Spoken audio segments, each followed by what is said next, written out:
Assalamualaikum warahmatullahi wabarakatuh. Hadits Rasulullah Shallallahu Alaihi Wasallam tentang cinta dunia dan takut mati bukan sekadar peringatan biasa, tetapi sebuah nubuat tentang kondisi umat Islam di masa depan. Jika kita renungkan lebih dalam, hadits ini tidak relevan dengan zaman Nabi Shallallahu Alaihi Wasallam dan para sahabat, karena di masa itu ketakutan terhadap kematian hampir tidak ada, atau jika ada, jumlahnya sangat kecil. Sebaliknya, para sahabat justru berlomba-lomba untuk mati di jalan Allah Subhanahu Wa Taala, menganggap kematian sebagai kehormatan, bukan sesuatu yang ditakuti. Namun ketika Rasulullah Shallallahu Alaihi Wasallam bersabda, akan datang suatu masa, ini berarti fenomena tersebut belum terjadi di zamannya, melainkan akan menjadi ciri khas umat Islam di zaman yang lebih jauh ke depan. Dan kini, kita menyaksikan bahwa masa itu telah tiba. Musuh-musuh Islam tidak lagi gentar.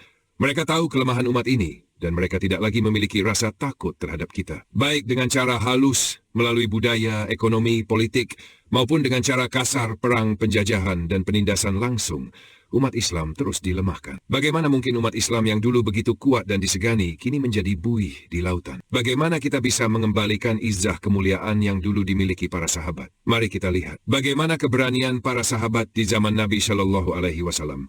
Bagaimana musuh Islam saat itu takut kepada mereka, dan mengapa kondisi umat Islam saat ini justru sebaliknya. 1. Tidak ada rasa takut mati di zaman Nabi Shallallahu Alaihi Wasallam. Di masa Rasulullah Shallallahu Alaihi Wasallam, keberanian adalah standar utama umat Islam. Para sahabat tidak takut mati, bahkan berlomba-lomba untuk meraih syahid. Contoh 1.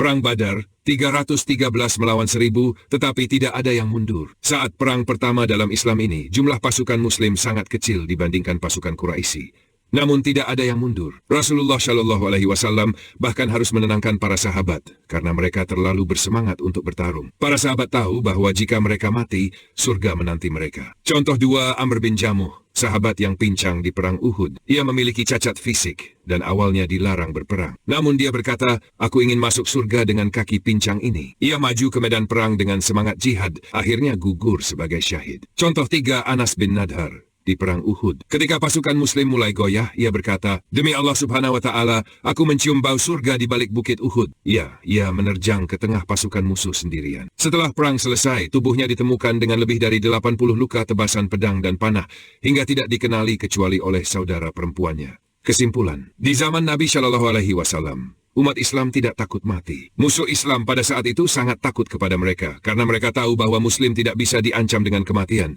Semangat jihad bukan sekadar berperang, tetapi keyakinan penuh bahwa kehidupan di akhirat lebih penting dari dunia. 2. Zaman modern, umat Islam terkena penyakit wahn. Berbeda dengan zaman Nabi Shallallahu Alaihi Wasallam, kini umat Islam justru takut kehilangan dunia. Musuh Islam telah memahami kelemahan kita. Mereka tidak perlu lagi bertarung langsung. Mereka cukup melemahkan kita dengan cara halus, hiburan yang melalaikan, sistem ekonomi riba, politik yang dikendalikan oleh kepentingan asing. Akibatnya, umat Islam lebih takut kehilangan pekerjaan daripada takut kehilangan iman. Lebih takut kehilangan harta daripada takut kehilangan akhirat. Lebih takut menghadapi fitnah dunia daripada menghadapi kematian dengan husnul khatimah. Hadits ini bukan hanya peringatan, tetapi realitas yang sedang kita alami. Musuh Islam tidak lagi takut kepada kita karena mereka tahu kelemahan kita. Cinta dunia dan takut mati. 3. Bagaimana mengatasi penyakit wahn? 1. Menanamkan keyakinan terhadap akhirat. Allah Subhanahu Wa Taala berfirman, dan akhirat itu lebih baik dan lebih kekal. Surah Al-Ala ayat 17. Bahwa kematian bukanlah akhir, tetapi awal perjalanan ke surga atau neraka. Jangan takut kehilangan dunia, tapi takut kehilangan iman. 2. Menghidupkan semangat jihad. Dalam arti luas, Rasulullah Shallallahu Alaihi Wasallam bersabda, jihad yang paling utama adalah menyampaikan kebenaran di hadapan penguasa yang zalim. Hadits riwayat Abu Dawud. Jihad bukan hanya perang, tetapi perjuangan menegakkan keadilan dan kebenaran. Jihad bisa dilakukan dengan ilmu, ekonomi, politik, dan media. 3. Meningkatkan persatuan umat Islam. Rasulullah Shallallahu Alaihi Wasallam bersabda, seorang mukmin bagi mukmin lainnya seperti satu bangunan yang saling menguatkan. Hadits riwayat Bukhari dan Muslim. Solusi, jangan mudah terpecah belah hanya karena perbedaan mazhab atau politik. Bangun kesadaran untuk membela kepentingan umat Islam secara global. 4. Memutus ketergantungan terhadap musuh Islam. Solusi, mandiri dalam ekonomi. Umat Islam harus membangun bisnis sendiri. Mandiri dalam teknologi. Jangan bergantung sepenuhnya pada negara-negara non-Muslim. Mandiri dalam pendidikan. Ajarkan generasi muda tentang Islam yang benar.